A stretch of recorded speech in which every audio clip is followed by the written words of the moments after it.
There are times in my professional career when I've definitely lost my way. I've lost my meaning, my purpose, my raison d'etre. Please excuse my pronunciation there. This sounds pretty gloomy, and at the time it kind of was. I imagine that we've all had times like this, both in our professional career and in our personal lives. And if you're like me, maybe you spent quite a significant part of your career thinking that something was missing. For me, that something was meaning. You'd think that by working in a primary school with loads of happy, cheerful children, all waiting daily to be filled full of information, their curiosity for life ready to be ignited, that this thing called meaning was right there in front of me all the time. Unavoidable even. How could I miss it, let alone lose it? Yet that's what happened, and signed it kind of regularly. With it went my passion and my energy and my sense of, well, me. I went missing as well. I lost my identity. How can this be a thing? How can this happen?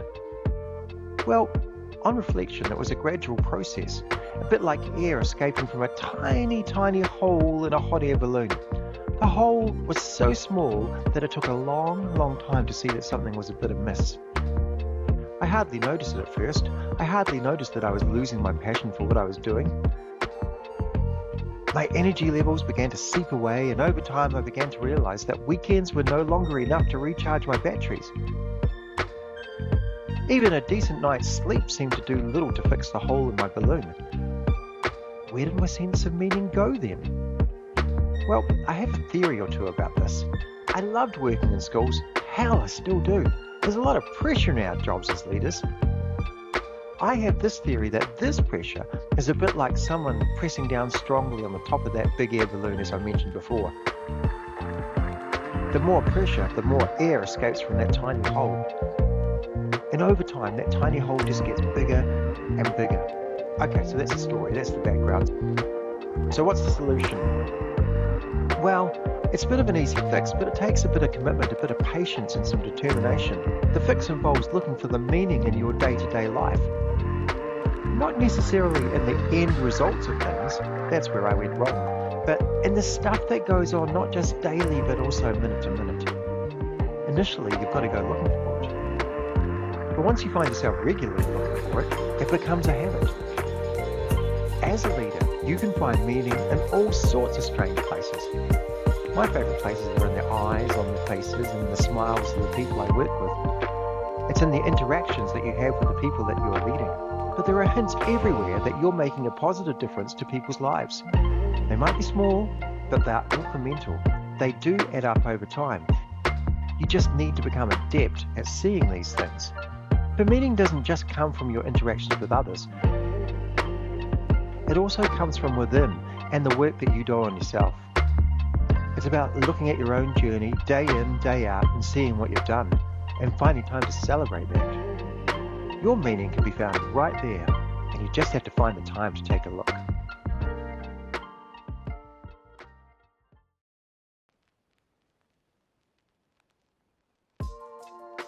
Hi everyone, it's my pleasure to bring you this leadership module. Today we're talking about meaning, and in particular, finding meaning in your work, and why it's so important as a leader to take time to find meaning in the work that you do. So let's get to it.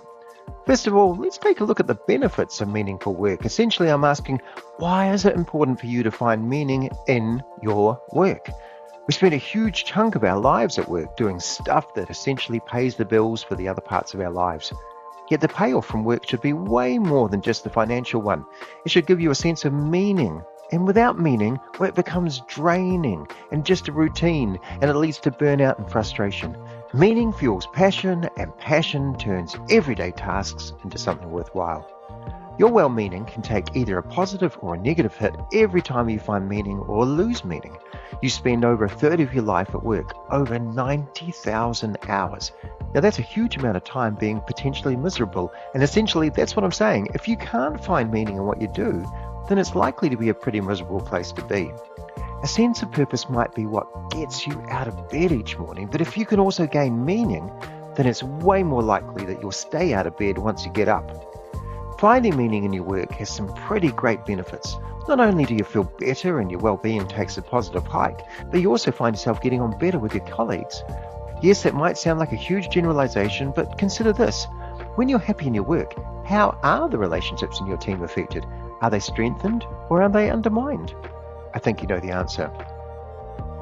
Finding meaning also promotes your creative juices and helps you find that flow state that enables you to tackle challenges as though they are opportunities. You're much more equipped to finding innovative ways to problem solve those things that turn up from time to time. Meaning helps eliminate roadblocks. Yep, there are always things that make progress difficult, that's life. But finding some sort of meaning in what you're doing will help you manage those times without feeling burnt out as a result.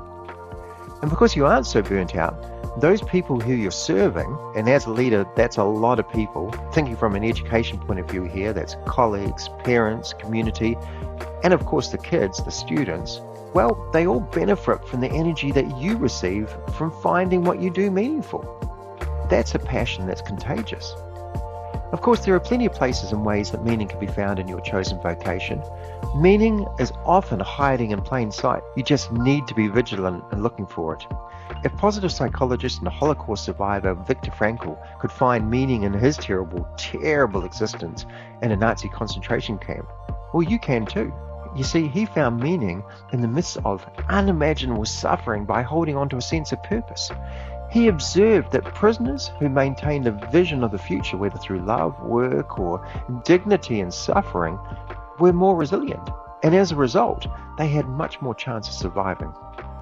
Meaning in your workplace might initially come from your own personal fulfillment.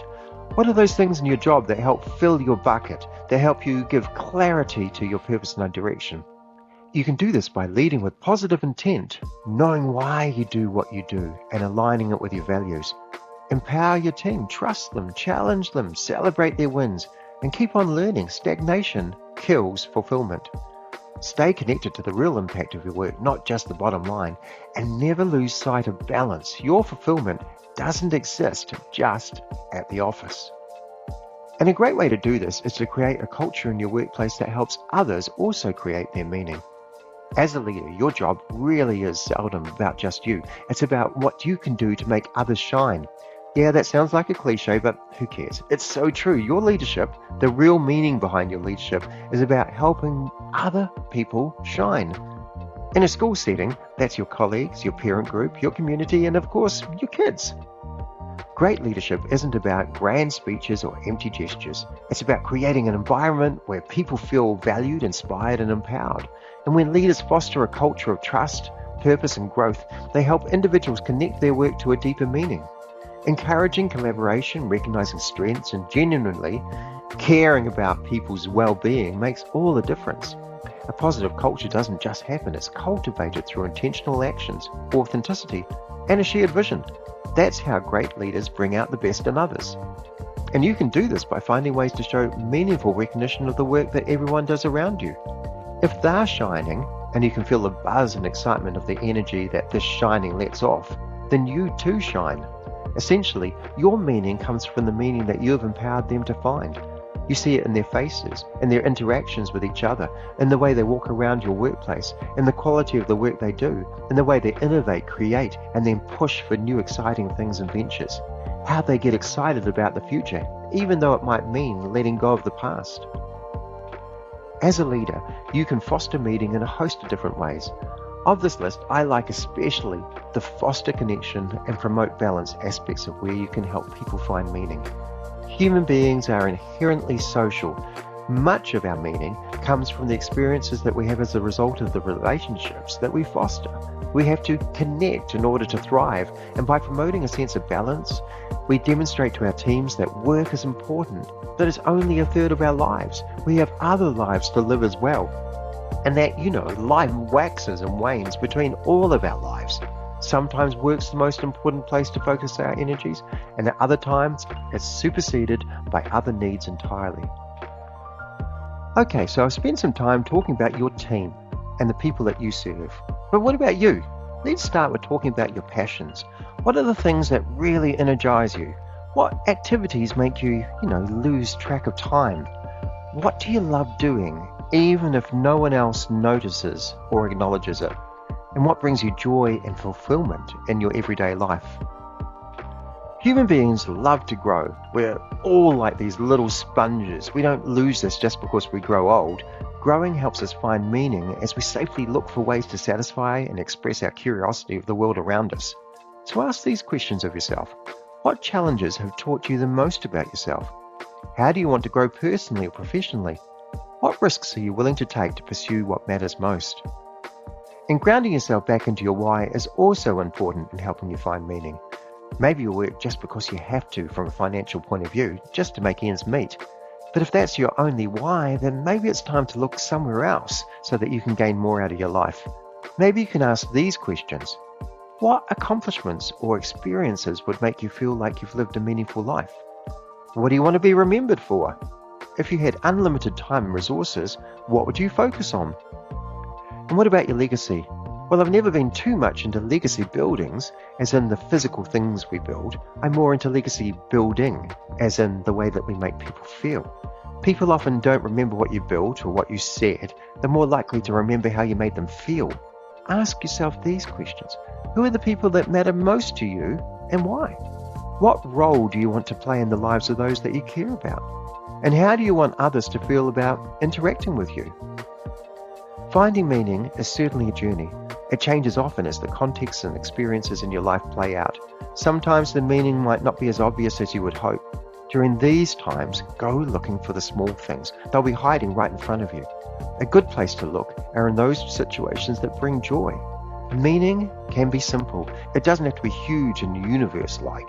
It doesn't have to be a vision statement or a strategic plan. It can be as simple as bringing a smile to someone's face. Finally, between stimulus and response, there's a space.